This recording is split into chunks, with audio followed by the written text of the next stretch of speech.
Good afternoon.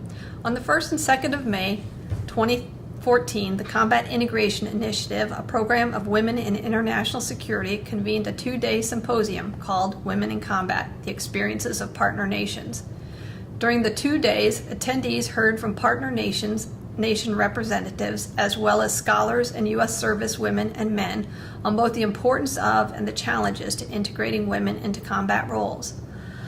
Our belief is that by sharing the expertise of partner nations who have already fully integrated their militaries, we will provide effective strategies, new perspectives, lessons learned, and better courses of action to the greater community of practice.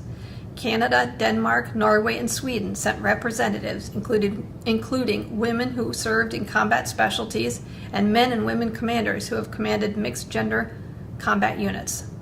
The symposium was sponsored by Senators Christian Gillibrand and Tim Kaine and Representative Loretta Sanchez. Senator Kaine and Representative Sanchez provided opening remarks on the first day. Unfortunately, the events of the first day were not recorded due to Senate rules on private filming in the Kennedy Caucus Room.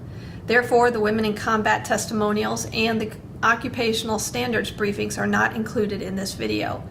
On the second day, participants reconvened across the street at the Reserve Officers Association for the Day 2 panels and discussions. The second panel was called The Way Forward: Leadership and Training. This panel explored what approaches to leadership and training were taken to include women in combat units in partner nations and how they have been modified over the years. This panel featured military commanders from Canada, Denmark, Norway, and Sweden. Let me just quickly introduce myself. I'm Colonel Ellen Herring. I'm a Reserve Army officer. About to retire though, so soon to be retired on June 1st. Oh. Yeah. I don't know if that's a good thing or not. I think it's kind of both, bittersweet. So this panel the intention of this was to discuss leadership and training, and specifically what efforts did our foreign partners take as they approached integration relative to 1, leadership, and 2, training the force.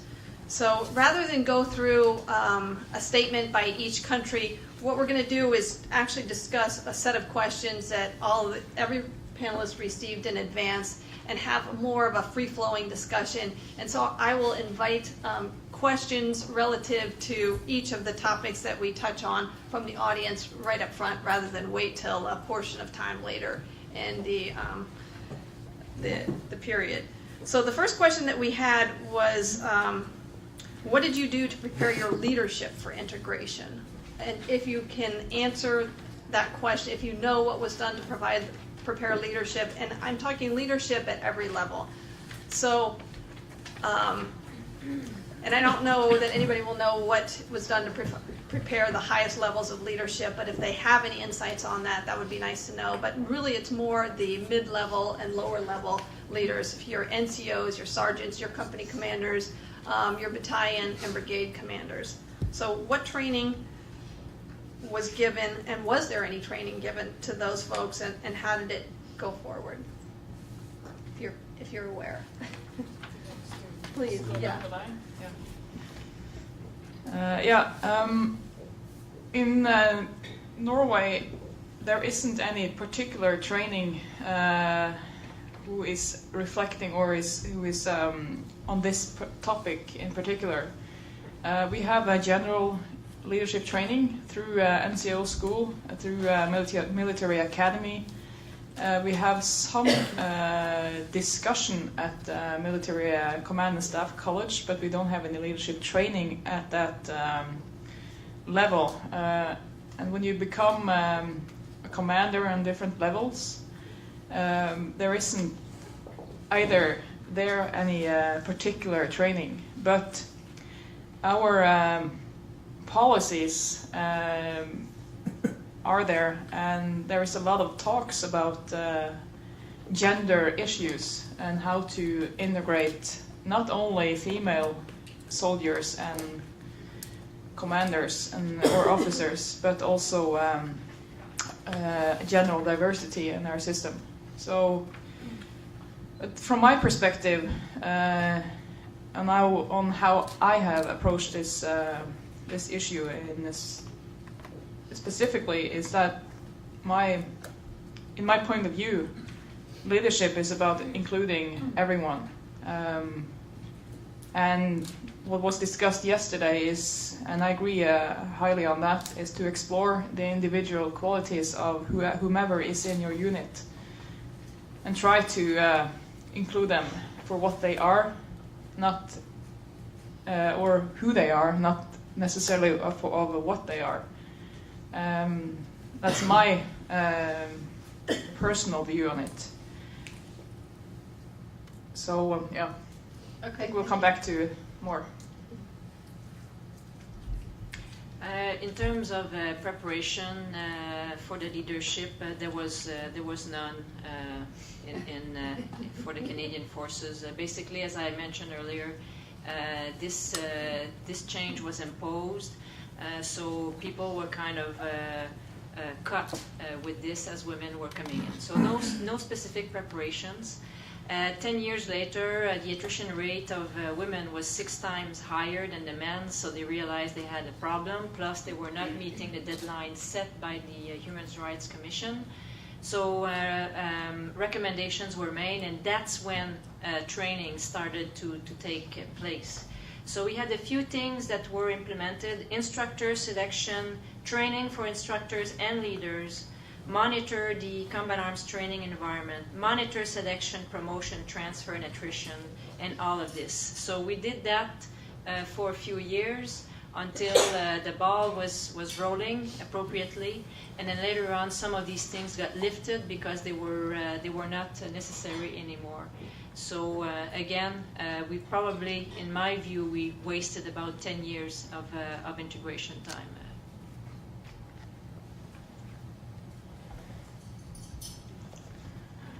Ladies and gentlemen, I'd like to make a short introduction of myself. For those of you who did not participate yesterday, I joined the Danish Army in 1999. My name is Captain Bago. As First Lieutenant, I served as platoon commander and tank commander. I trained NCOs for infantry units, and as a captain, I've been commanding an infantry company. And lately, and currently, I'm chief of intelligence in an infantry battalion. So, answering the first question, I will take some experiences from my time as a commander of our infantry company, and what I did to try to prepare my officers and NCOs for having women in the unit. I tried to affect their attitude towards women.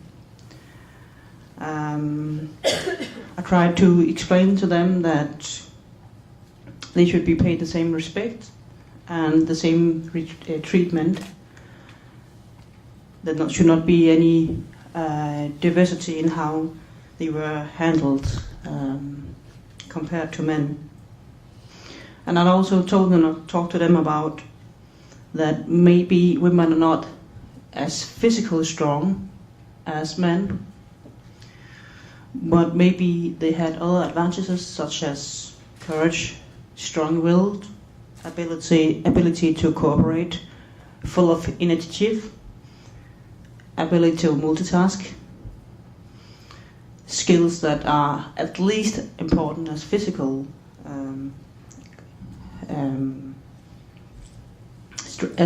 strength, if not more important.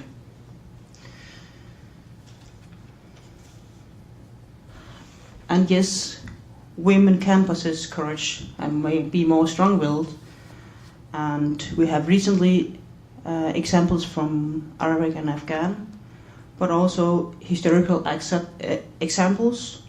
For example, in Africa, we had the female soldiers called the Amazons, and that goes back to 16th and 17th century.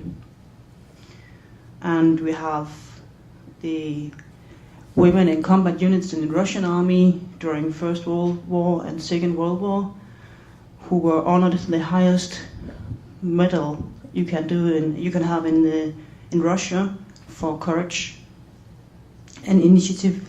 So there's a lot of examples of this, which I used when I tried to explain my officers and NCOs that women could be as good soldiers as men.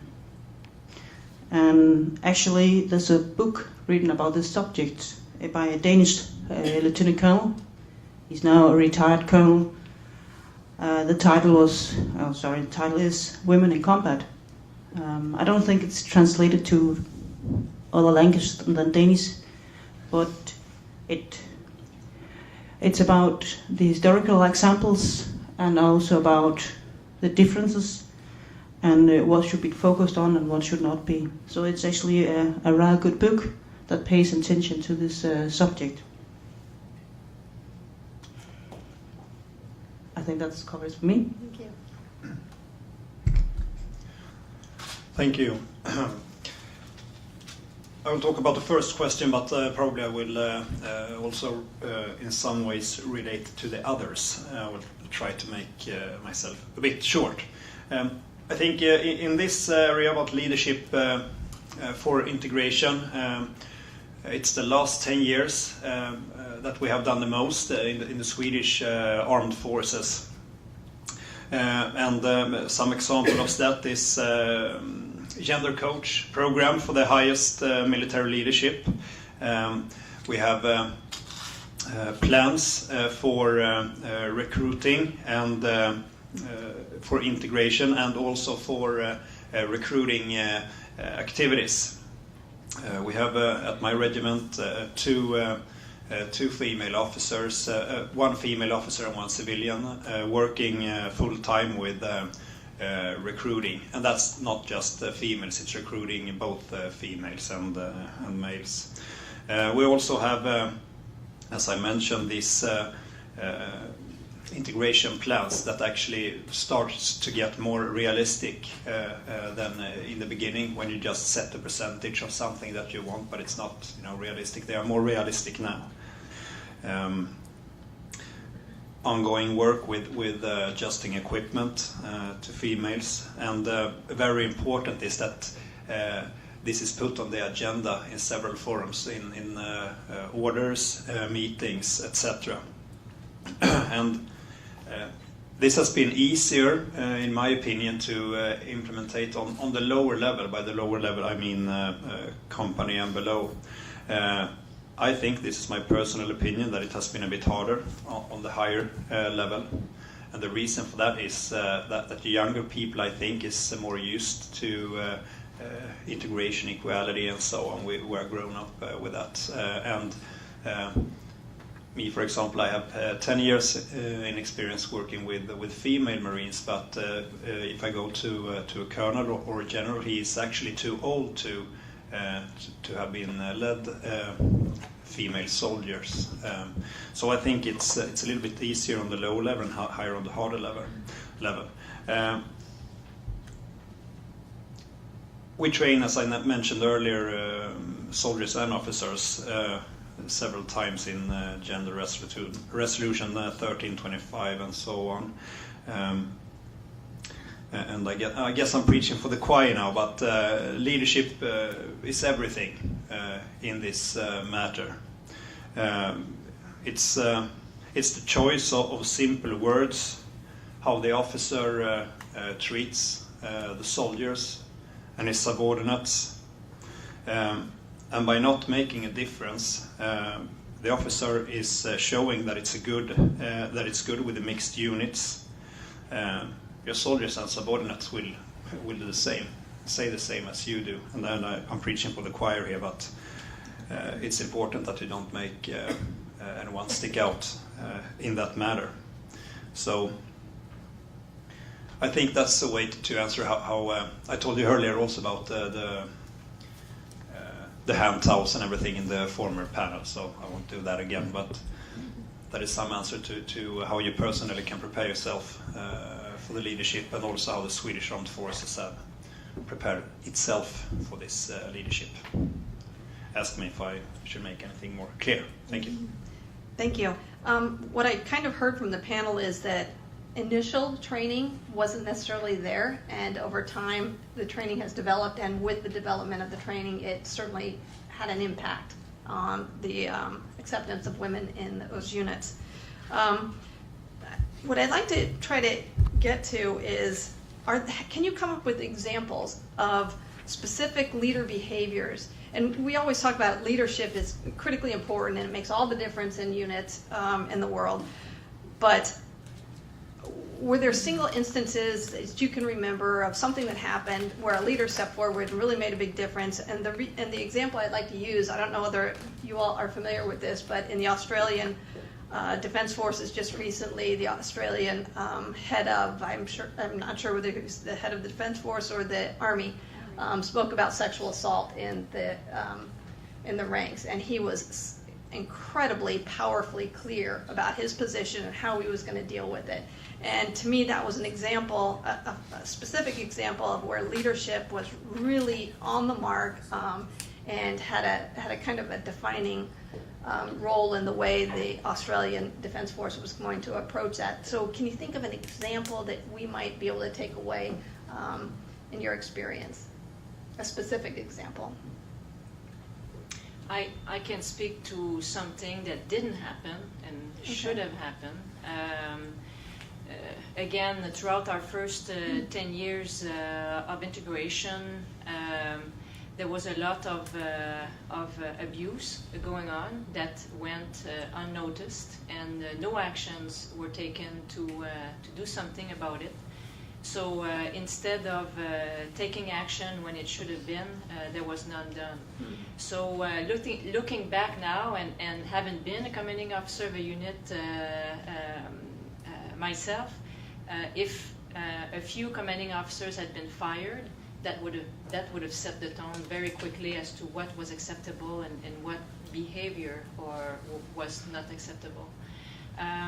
In 1998, our Chief of Defense Staff came out very, very strongly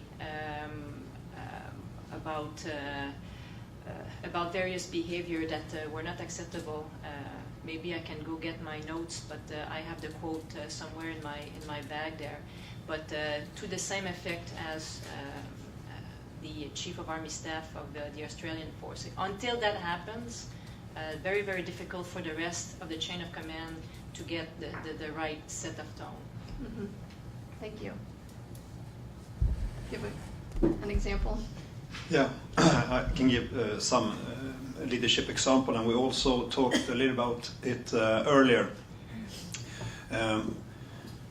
About these female network meetings, you must make sure that they become a natural part of everything else, so that it doesn't stick out. And as a leader, you have to speak from your heart. You cannot like sit in here or in any other forum, which actually some people do, and talk about all the good things you have to do. What really matters is when you are sitting and having your coffee break, and someone is saying something. That's where it starts. It can be like a small thing, a joke or anything. Then you directly have to put out that fire there directly. With several examples of that at my regiment. These can seem like small things, but it's the beginning of everything. So you have to set the example right there as a commander, and it will go all the way down. Can you describe for us what's the best way to do that? It's very easy. When someone is making a joke about a female driving a car or anything. This can seem small, but just say, okay, what about just a female driving the car? What do you mean? And you kill it right there. You cannot wait like 2 days. You have to do it right there in front of everyone else. Can women do that? Everyone can do that. Okay. Yeah, go ahead. I will continue some more. You have to act directly if you see any signs of this violation towards your code of conduct. Did you want to comment, Nina? From Christopher's side, I think you said, can women put out the fire when a question is raised or just a comment or a joke? is raised in an informal setting, yeah, absolutely. I've done it myself several times, and my colleague over here has done it herself several times, and it works very much. Because if you have the courage to question whatever comes up on the table, a lot of people just settle down and they are speechless and whatever to whatever they are trying to joke about. So yeah, it's a very important issue as a leader to step ahead, go ahead and set an example of what should be done and what shouldn't be done, and it's your responsibility. And I think that's probably the best example is those general things. I don't have any particular things. Okay, thank you. I have a personal experience I'd like to share with you. Back in year 2000, I was a reserve officer, and I was a tank platoon commander. And normally, you have 1 year, and you can be promoted 1 year more as a reserve officer before you go to the civilian job or you apply for the academy. And my first year as a platoon commander, I have to mention I was the first female platoon commander in Denmark. And I was not received very well. I was actually exposed for harassment, not sexual harassment. Apparently it was not that attractive.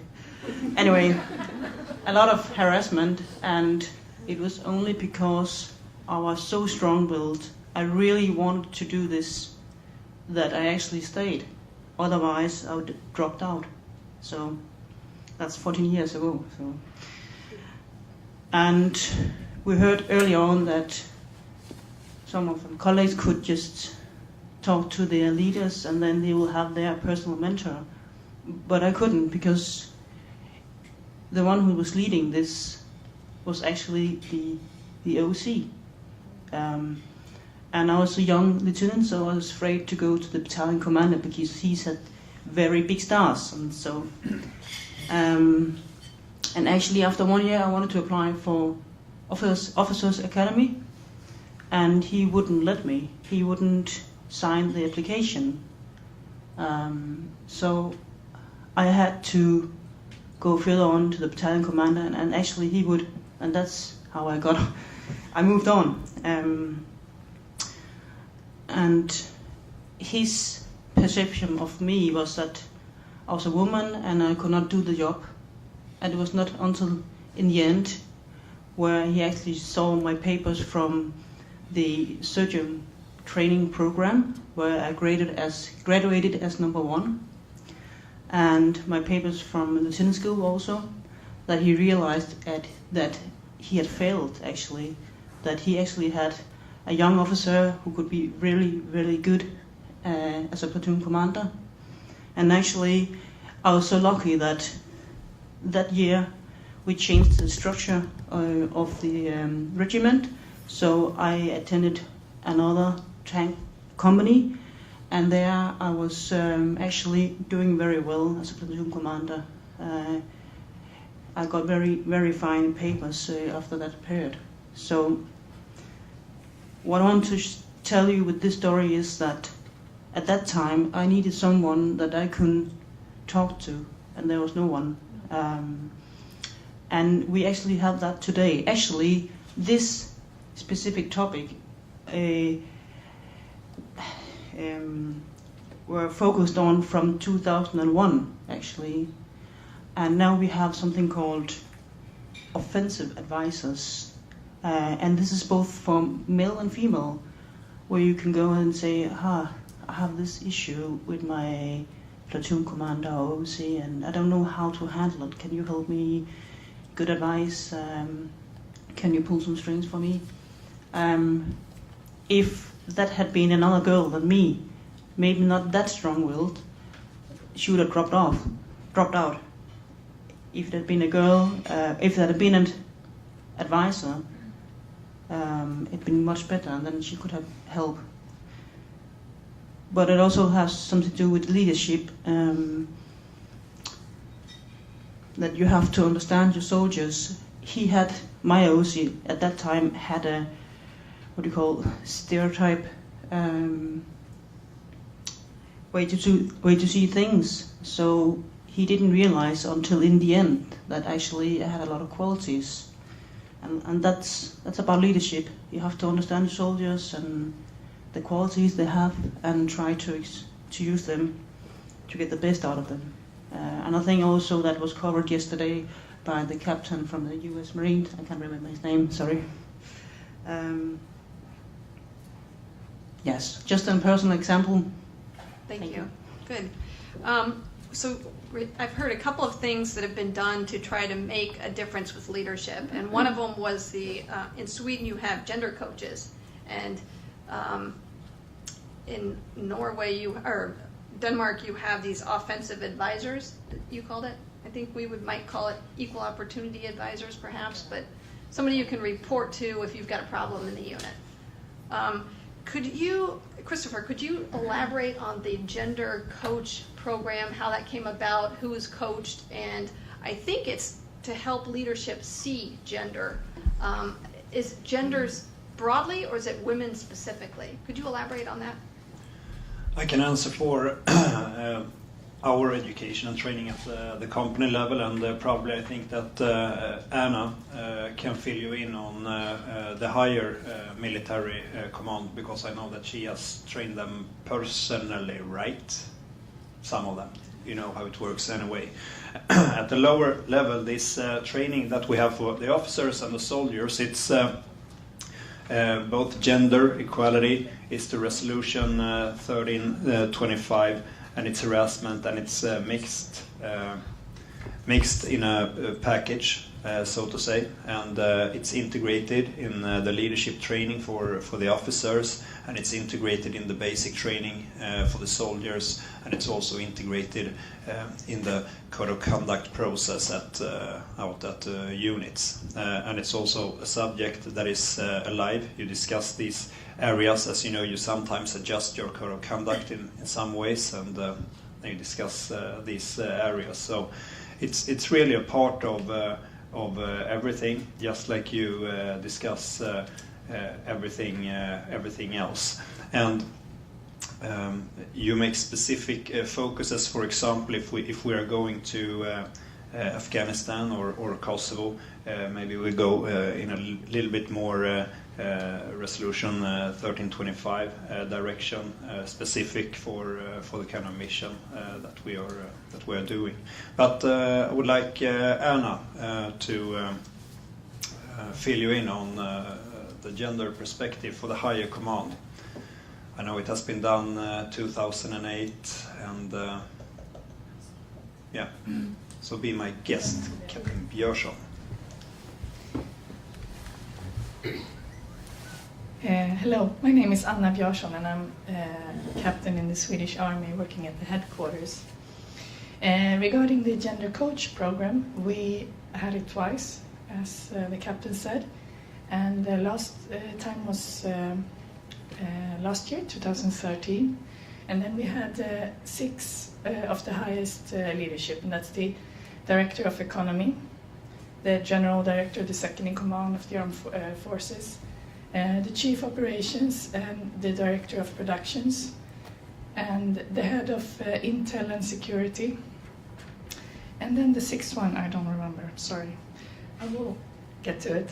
And basically, this is a program where the commanders are coached during a year.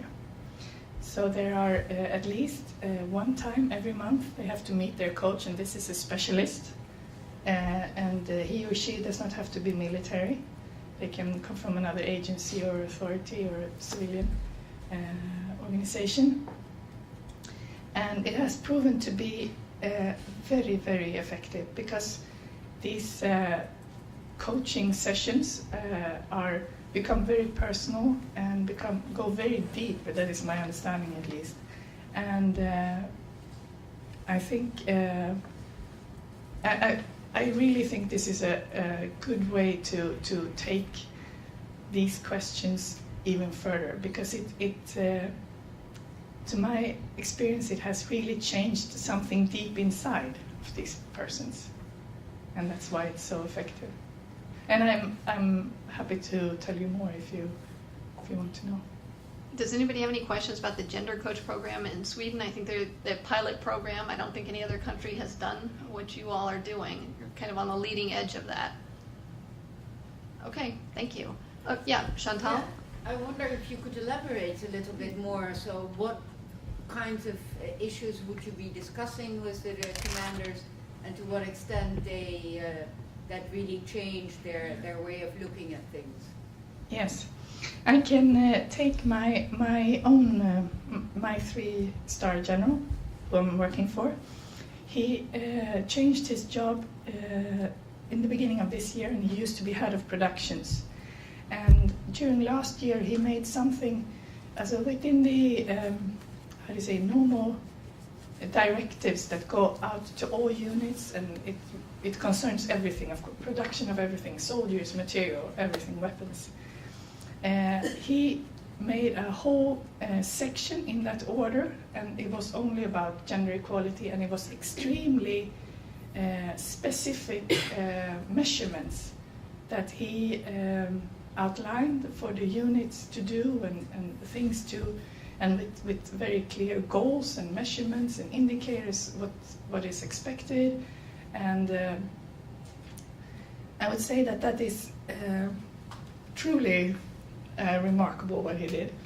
And then I would say when it comes to operations, it's more it's not as easy to work when you talk about gender perspective or work with UN Resolution 1325. It's not that concrete in that way.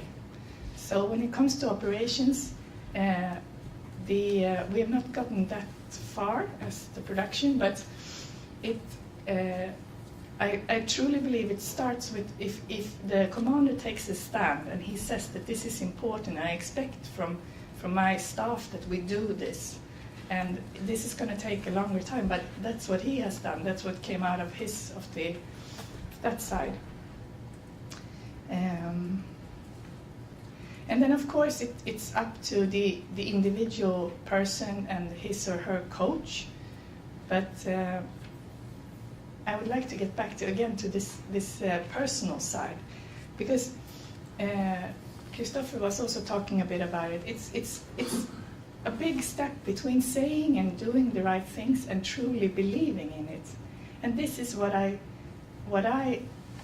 see, or what I think is the biggest change, that they do not only know what is right and what they should do or how they should do it, they also believe in it. And that is I would say the biggest change, what is so remarkable about this Gender Coach program. Thank you. Yeah, Robert. I think I mostly know about that first program, and the idea was to match these senior commanders with other senior leaders from broader parts of society, so they would not so much discuss the resolutions or train them in understanding gender perspective. That would be sort of the bonus. It would rather be a mutual discussion about leadership issues and challenges, and that's also a way to make these commanders understand the importance of these issues, and that's where this personal commitment comes from. You can take any amount of 1325 training sessions, but you're still not going to understand how that affects you as head of operations for the Swedish Armed Forces.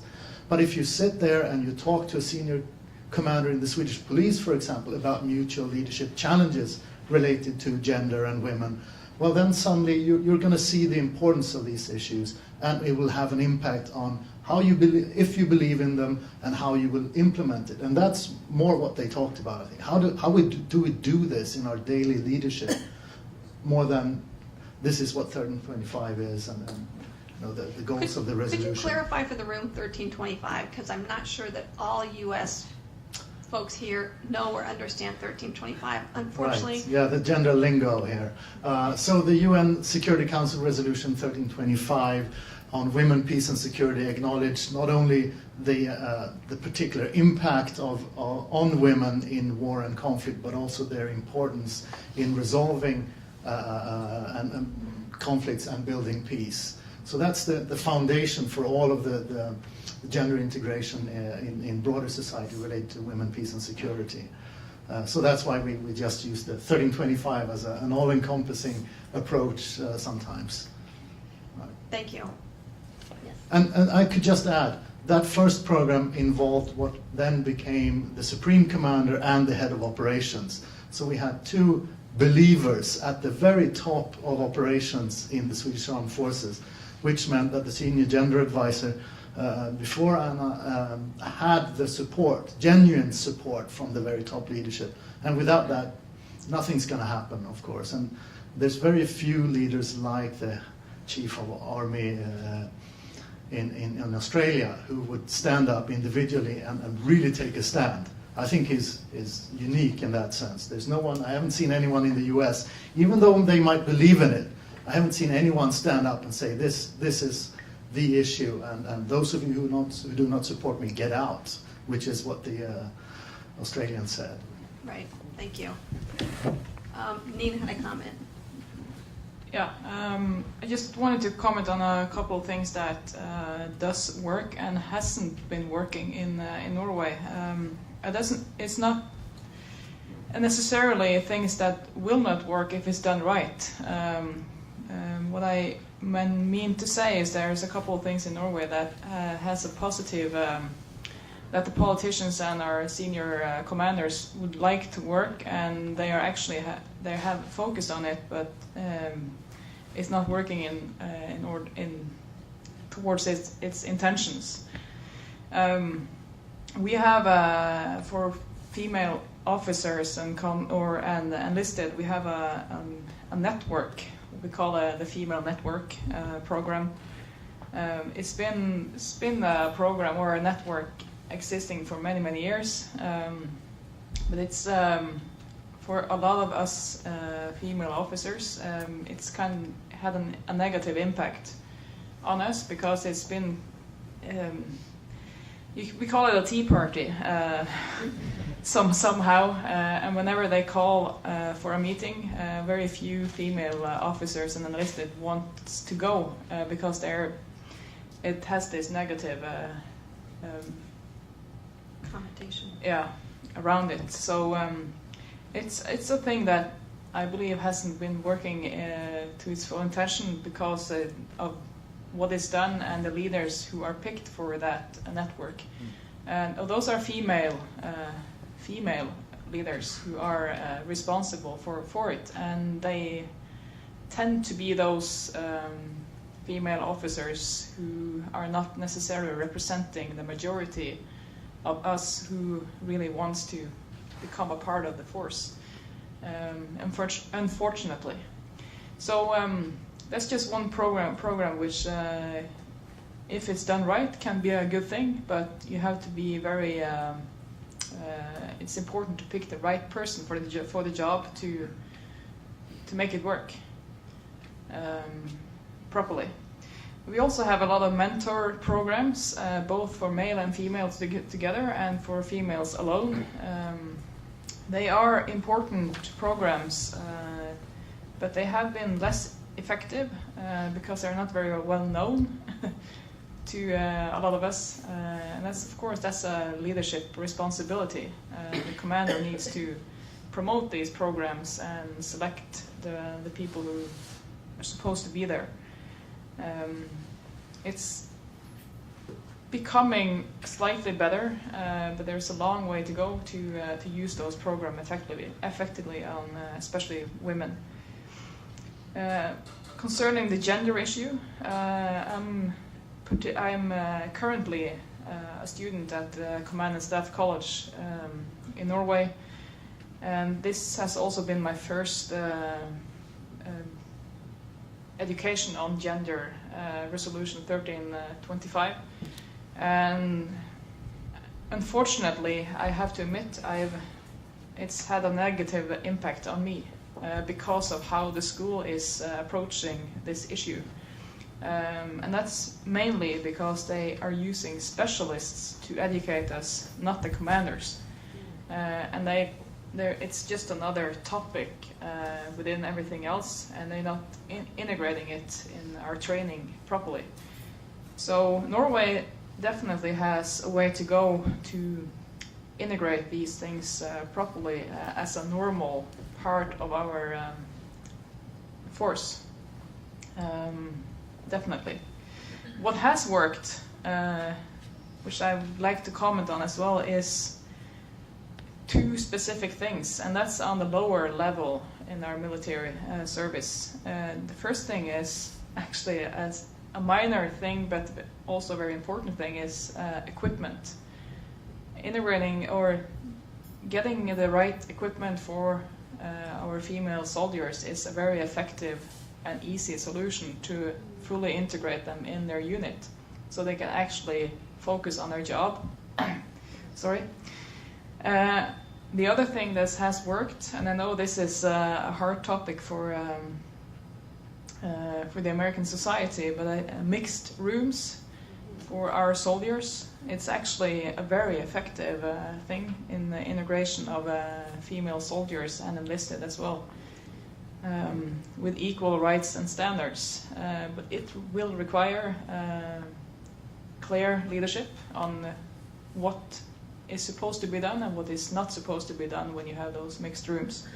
But in general, the positive effects are great, because those female soldiers and men alike feel more like a group, and they work together, as we talked about on the other topic.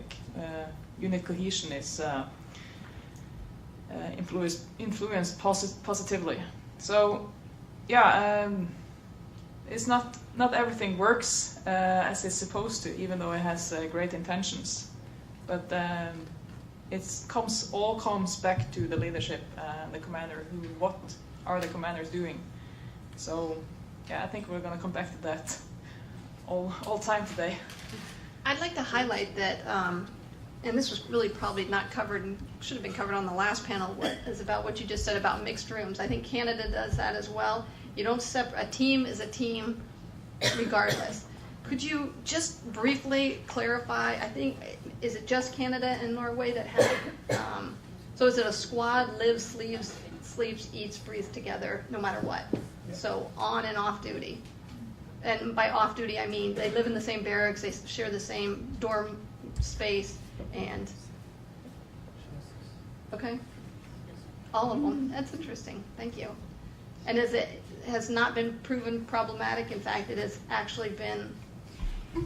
Again, as is always the case, it depends on the environment. So if the climate is positive and the leadership is supportive, that will not be an issue.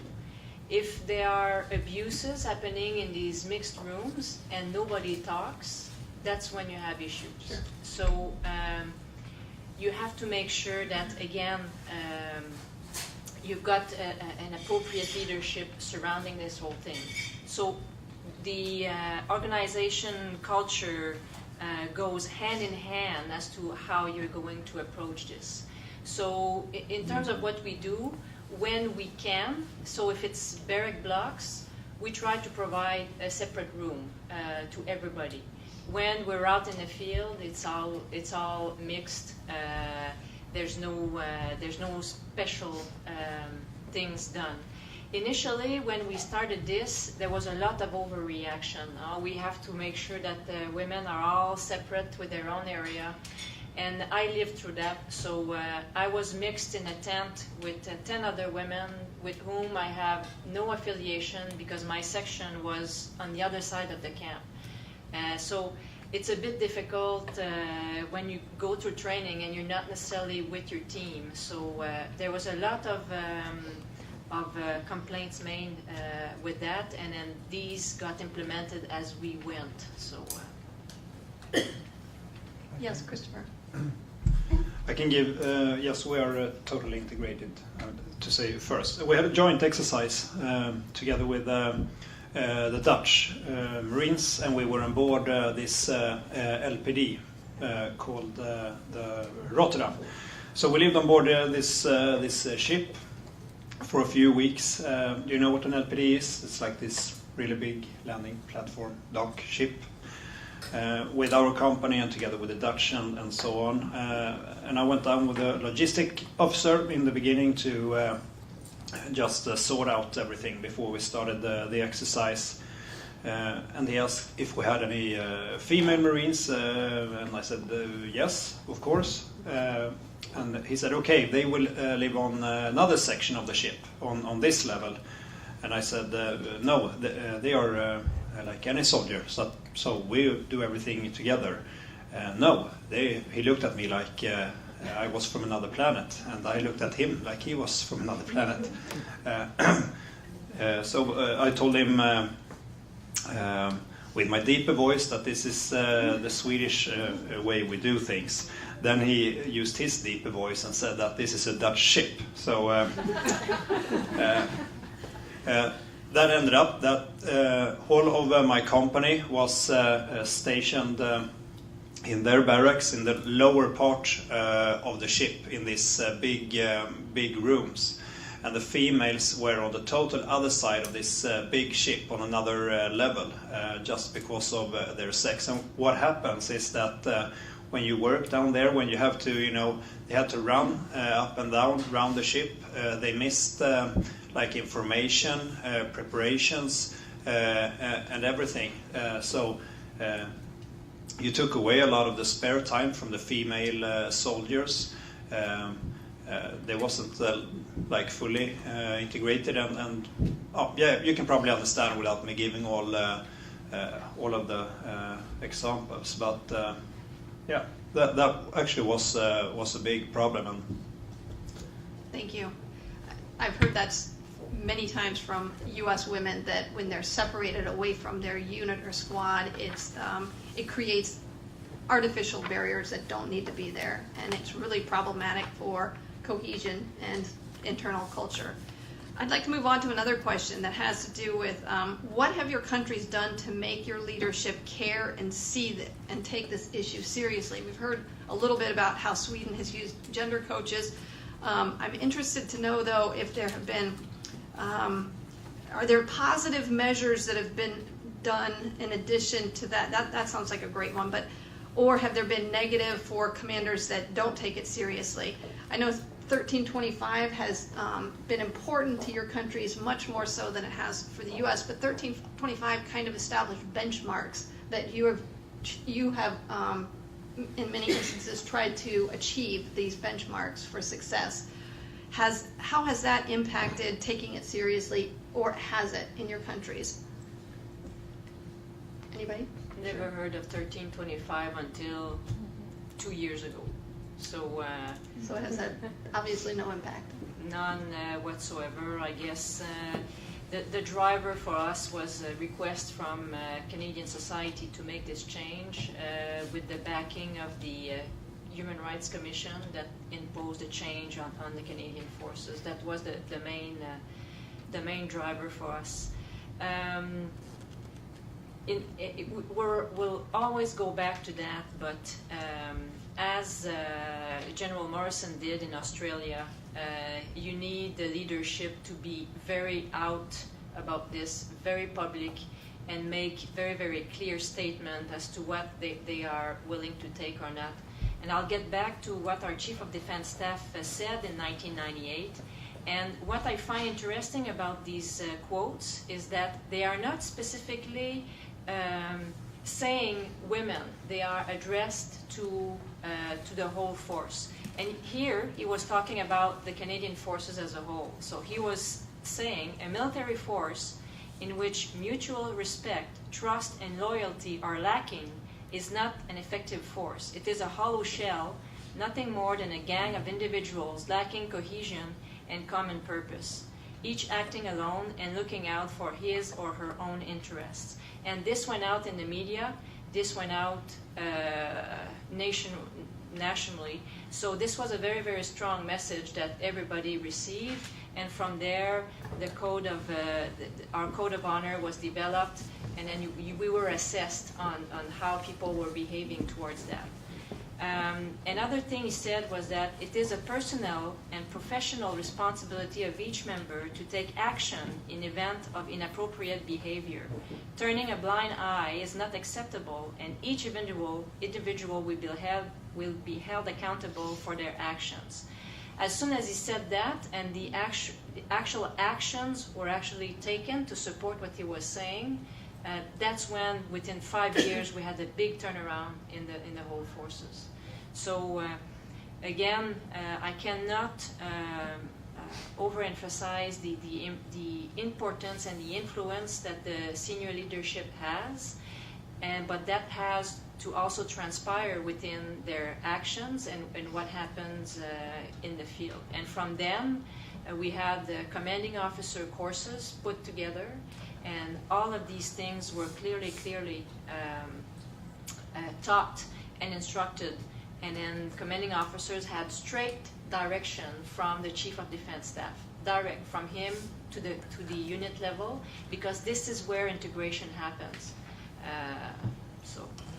Can you, just one more follow-up to that, can you describe what actions that he took? And how did he know where he needed to take action? Well, some people got fired, first of all, so as soon as you start doing that, you have a stronger message that, some behaviors are not appropriate. There were no more attempt to sweep stuff under the carpet because it didn't look good in the media. So a lot of the things were, I guess, more transparency to the whole way things were administered. And again, many policies came into place. Hazing, the hazing ceremonies we had, which were supposed to be traditions and got worse year on after year, were just, everything was stopped. And so harassment policies, harassment courses, all of that came into line also all at the same time, and all these policies were very, very forcefully obeyed to. So that's the bottom line. Is the action, like the actions have to support the words. Sure. Nina, did you want to comment? In Norway, I think the approach on this topic has been the other way around. The Norwegian army especially, and also the forces altogether, try to have the opposite approach upon these topics, because instead of focusing on the negative things, they try to focus on what is done well, and they have certain prizes given to people, officers and soldiers who does a good job. In particular, we have I don't know how to translate it, but I think best word would be an equal rights prize. It's a prize given to any officer or whoever works in our forces who has done something good to bring along our soldiers and officers on equal terms.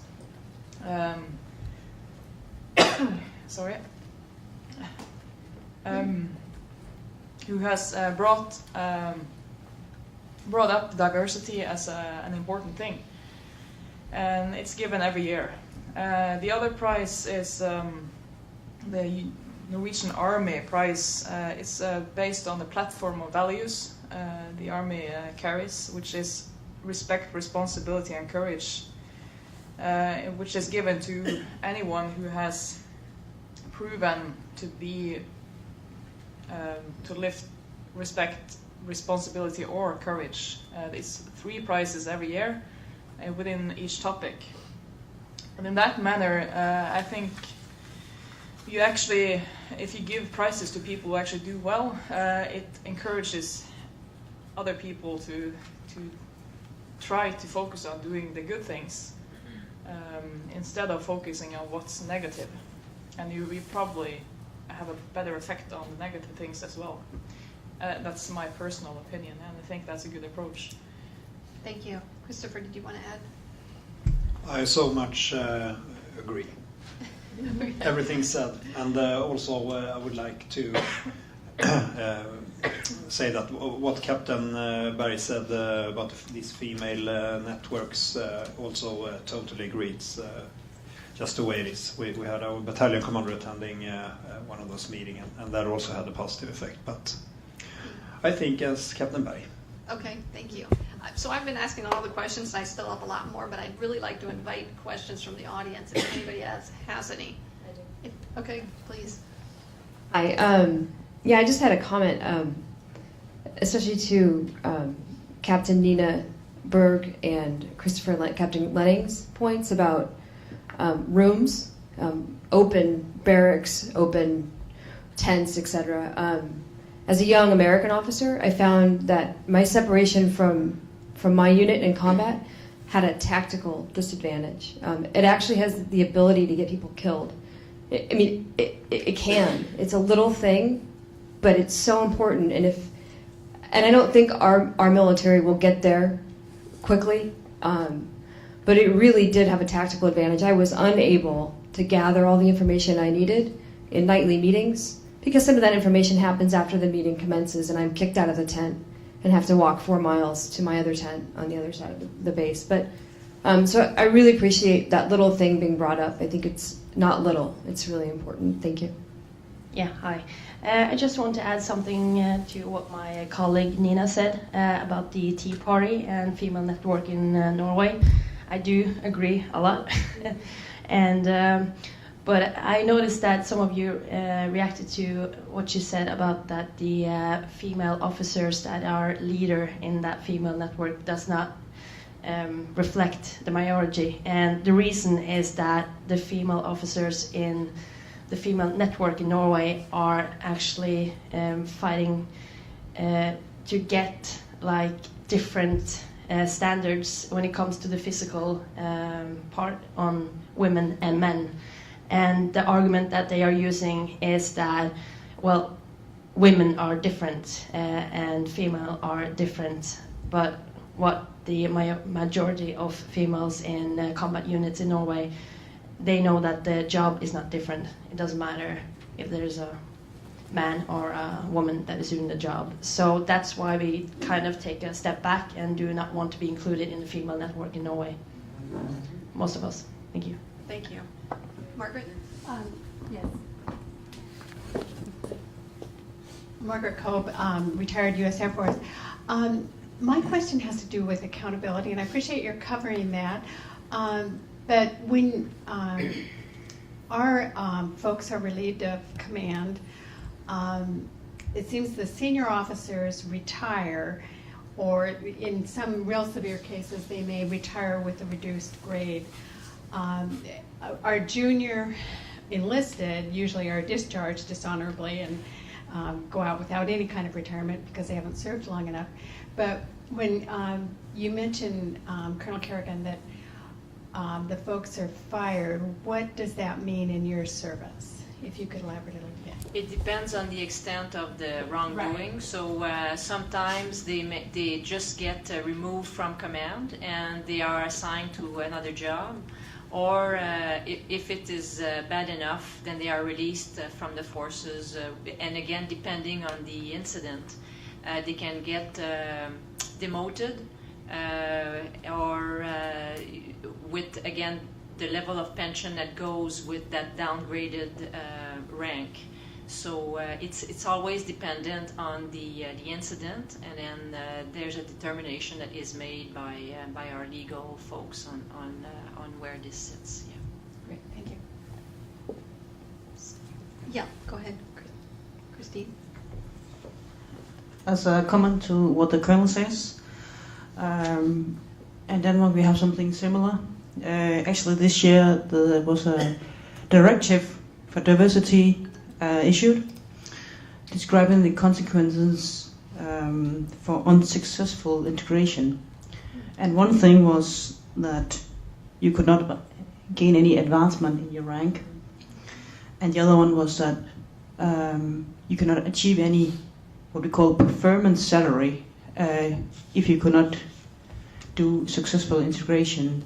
So that is the way we try to focus on this issue. That leads to a follow-up question that I have, which is, how do you measure success or failure of full integration? And is there going to be a point in time where we say, we're there, we don't need to work on this anymore, and have any of your countries reached that point? Yeah, please, Nina. I think there is a political and a personal answer to that. In Norway, the political answer would be, for full successful integration, would be 25% women in total in the Norwegian Armed Forces, which is a political goal. And I think it's very important that our politicians have those goals, as long as they are realistic in the way of approaching those goals. On a personal matter, and I think I would speak for anyone in my rank on that matter, is a successful integration is basically as long as we've been discussing all along, as long as the unit is working and you have the right person for the specific jobs, the integration is successful. If your unit works, whoever is there, if it's a good diversity of people, I think it's successful. And if we reach the political goals of 25% somehow in the future, that's very, very good. And so far in Norway, we have about 20% women in NCO schools. On average, in our armed forces, I think it's about 9%.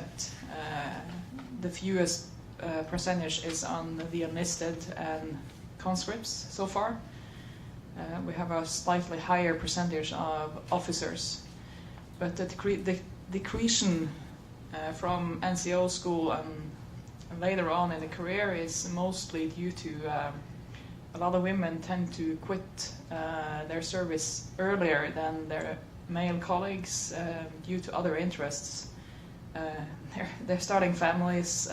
Our units are placed in remote areas in Norway, so it's not necessarily as popular to go in those areas with your family or whatever. So that's more or less, that's other issues you have to work with to keep those women in their service. Thank you. Yeah, Christine. I think measuring successful integrations is very, very difficult. Though we have two things we do in Denmark to indicate if we have successful integration. Actually, and they're not directly focused on integration, but more to how it is to work on in this specific unit. And if I should translate them, it's called working climate evaluation and working place evaluation. And it's everything from how do you feel you can do your tasks, how is your leader performing, is he giving you the right possibilities, and so forth, to how is your office, and so on and so on. And there's also questions about integration. So, and they are conducted, I think, every year or second year. So it's a part of the measuring. And then, of course, if there are cases with harassment, for example, that's another indicator.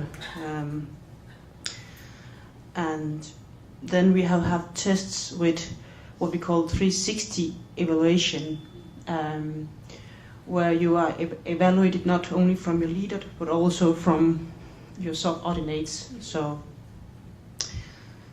we don't have anything specific for integration, but these are tools we are using. Thank you. Yes. Very similar to what Christine was saying. First of all, we have the minister ordered an advisory board on gender integration, so which is an external monitoring board, and there's a lot of information fed into that.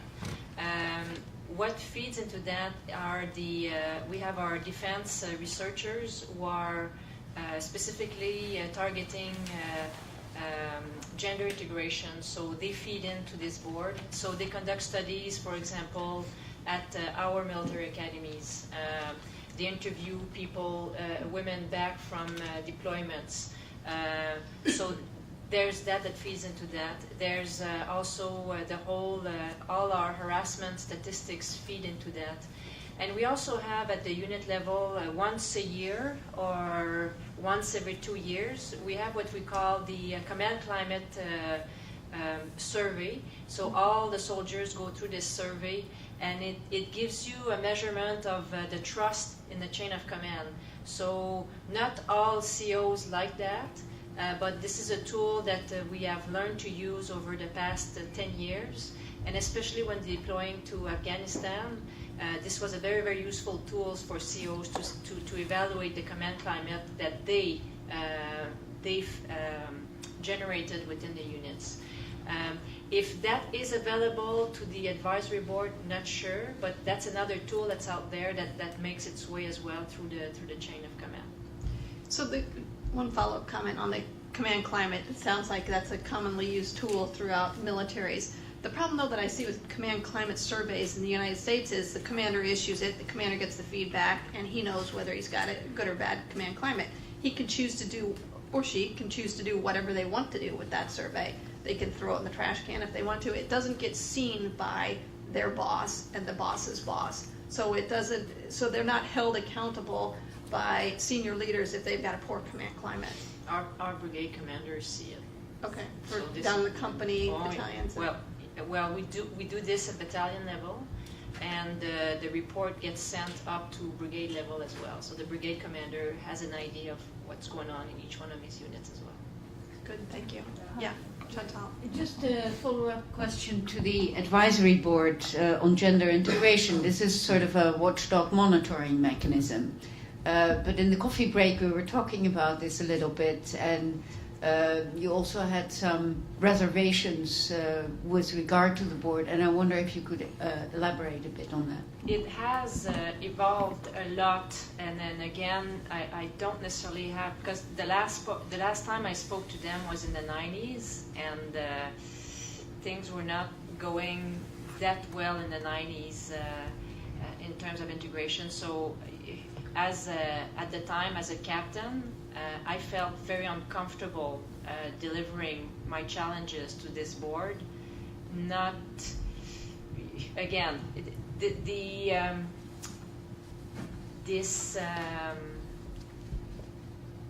absolutely clear objective of maintaining your team and your cohesion and be part of the team is so strong that it becomes unfair at one point to women, because they might be doing a little bit too much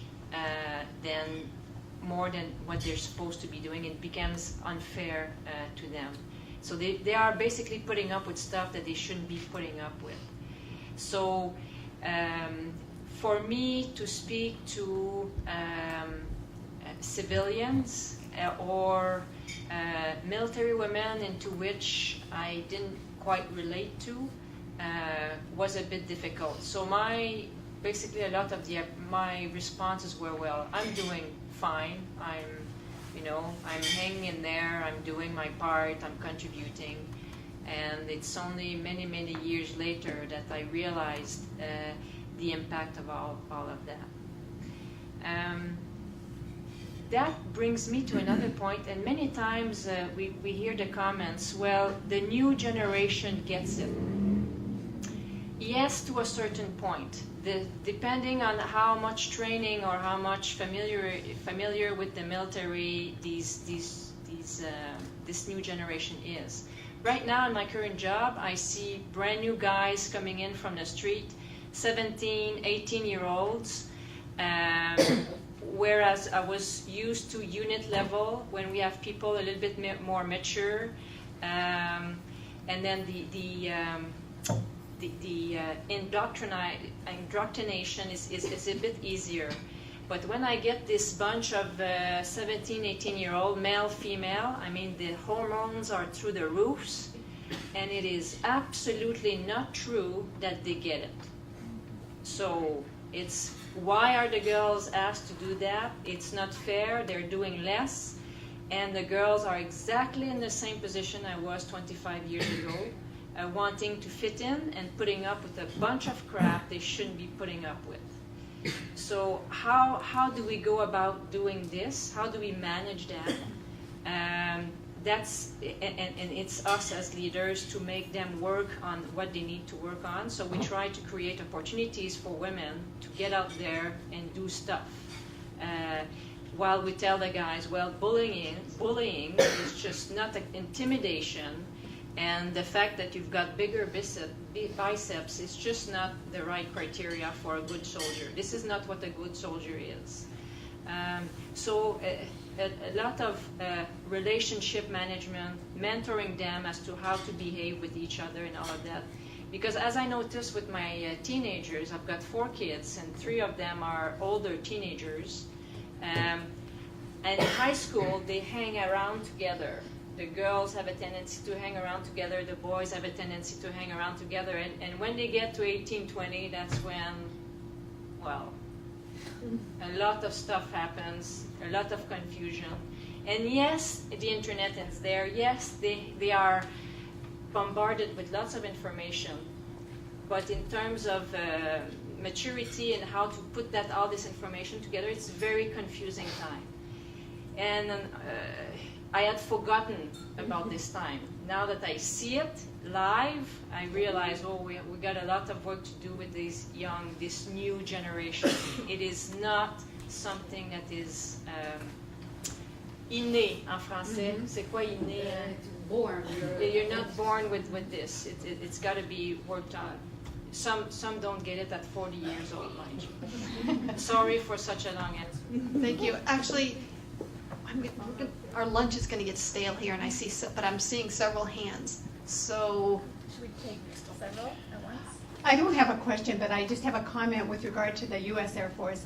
And I know that we use climate surveys, commanders' climate surveys, and in both the active duty and the reserve, and they go up through the chain of command. I don't know about the Air National Guard, though. Interesting. Thank you. Yeah, last one.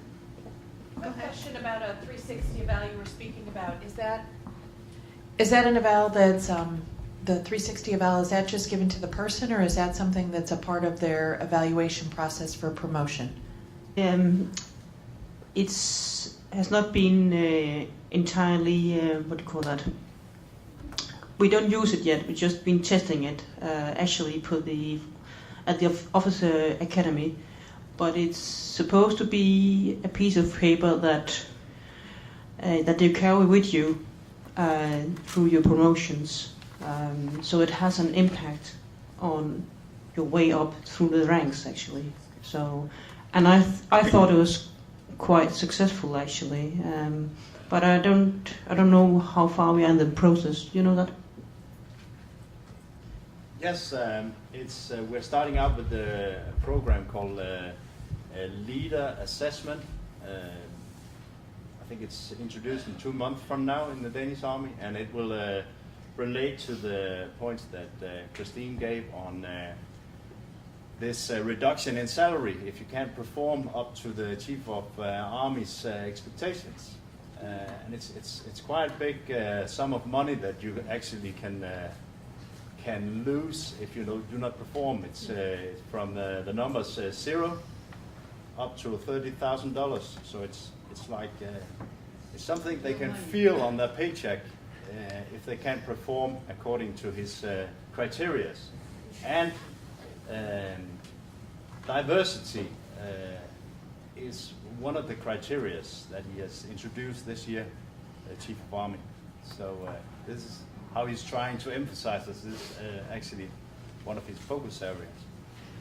I'd like to before my concluding comments, the U.S. Army is actually also experimenting with 360. For several years now, I've had to do a 360 on myself, and that's you email your survey to subordinates, peers, and your superiors, and you get feedback from all of them. The feedback is anonymous. I understand that we're going to move to using the 360 to select commanders. At this point, right now, that those 360s are not given to your supervisor before they rate you, but they will be used as we screen commanders in the future, trying to get at some of the leadership problems that we've had within the U.S. Army, and I believe it's going to be service-wide at some point. So I think that's a positive direction that we're headed in.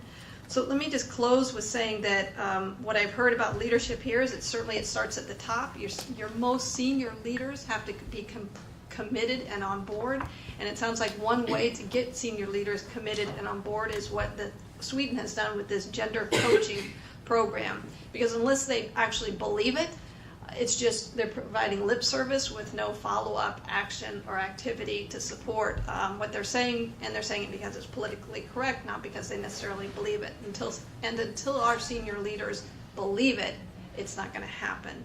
So I look forward to hopefully, well, we've certainly learned from what you all have done. Maybe we'll get the U.S. military on board with some gender coaching and see if that can't make some improvements in what we're doing.